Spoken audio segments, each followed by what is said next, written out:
ఈ లోకంలో వెంకటేశ్వరావతారాన్ని మొట్టమొదట చూసినటువంటి వాడు ఒక్క గొల్లవాడు. అందుకే ఇప్పటికీ సుప్రభాతం చదవగానే మొట్టమొదటి దర్శనం గొల్లే చేస్తాడు.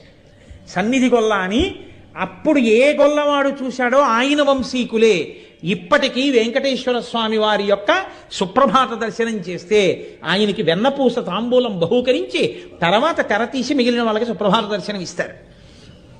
కాబట్టి ఒక గొల్లవానికి దర్శనమిచ్చాడు, కానీ ఆయన పరమేశ్వరుడి యొక్క ఆ స్వరూపాన్ని చూసి తట్టుకోలేక ఉద్విగ్నుడై ప్రాణం విడిచిపెట్టేశాడు.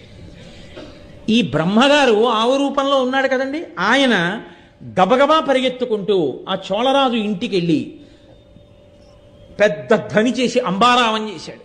రాజు అరే ఆవుకి ఏ ఆపద కలిగింది ఇలా అరుస్తోందని, పూర్వం న్యాయ ఘంట అని ఉండేది. ఎవరు ఆపద కలిగినా గంట మోగిస్తే రాజుగారు బయటకు వచ్చేవారు.